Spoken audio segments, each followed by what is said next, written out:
ओम नमः शिवाय। भक्तों, आप सभी जानते हैं कि आशुतोष भगवान भोलेनाथ जी को त्रिशूलधारी भी कहा जाता है। लेकिन क्या आप जानते हैं शिव जी त्रिशूल क्यों धारण करते हैं? तो आइए आज मैं आप सभी को ये बताऊंगी कि क्यों शिव जी त्रिशूल धारण करते हैं। भगवान शिव स्वयं महाकाल हैं। सृष्टि का सृजन, संचालन और विनाश का वही आधार है। पौराणिक मान्यता के अनुसार संपूर्ण ब्रह्मांड की सारी शक्ति और ऊर्जा के एकमात्र स्रोत शिव ही हैं।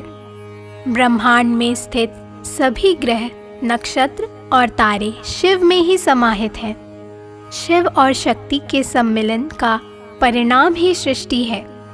शिव का उग्र रूप ही सृष्टि का विनाश है। भगवान शिव का तीसरा नेत्र संपूर्ण सृष्टि में प्रलय उत्पन्न कर सकता है। फिर भी शिव शंभु अपने हाथों में त्रिशूल धारण करते हैं। आखिर भगवान शिव को किसी अस्त्र या शस्त्र की क्या आवश्यकता है? इस प्रश्न का उत्तर विभिन्न मत और संप्रदाय के लोग भिन्न भिन्न तरह से देते हैं। आइए जानते हैं भगवान शिव के त्रिशूल धारण करने का कारण और उनके त्रिशूल के रहस्य के बारे में। भगवान शिव के त्रिशूल धारण करने का रहस्य। भगवान शिव का त्रिशूल त्रिगुणों सद्गुण, रजगुण और तमगुण का प्रतीक है, जिनके सम्मिलन और विगलन से ही सृष्टि की उत्पत्ति और प्रलय होता है। भगवान शिव के त्रिशूल के तीनों शूल सृष्टि की उत्पत्ति, पालन और संहार के प्रतीक हैं। देवाधिदेव महादेव ही स्वयं महाकाल हैं। सृष्टि की उत्पत्ति, पालन और संहार उनमें ही समाहित है। शंकर जी का त्रिशूल मानव जीवन के तीनों प्रकार के कष्टों, दैहिक, दैविक और भौतिक का विनाशक है।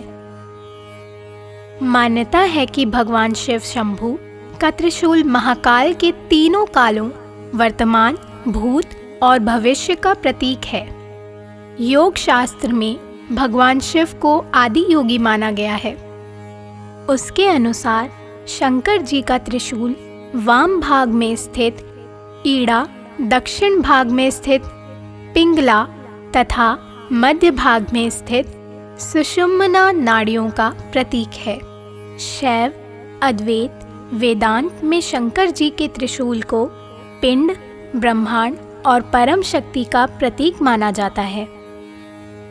कहा जाता है कि त्रिशूल भगवान शिव की शक्ति का प्रतीक होता है। बुरी शक्तियों के विनाशक के रूप में त्रिशूल हमेशा शिव जी से जुड़ा रहता है। समुद्र मंथन के दौरान शिव जी को भगवान विष्णु से त्रिशूल उपहार के रूप में मिला था। वहीं कुछ पौराणिक कथा में यह भी कहा गया है कि शिव जी को देवी दुर्गा से त्रिशूल प्राप्त हुआ था। उन्होंने इसका इस्तेमाल राक्षस महिषासुर के खिलाफ लड़ाई में किया था। शिव पुराण में कहा गया है कि संपूर्ण ब्रह्मांड की शुरुआत में भगवान शिव ब्रह्मनाद से प्रकट हुए थे। उनके साथ 3 गुण भी प्रकट हुए, रज, तम और सतगुण। इन 3 गुणों से मिलकर शिवशूल का निर्माण हुआ, जिससे त्रिशूल बना। मित्रों, ऐसे ही जानकारियों के साथ हम फिर मिलेंगे। तब तक के लिए आप सभी से विदा लेती हूँ। नमस्कार।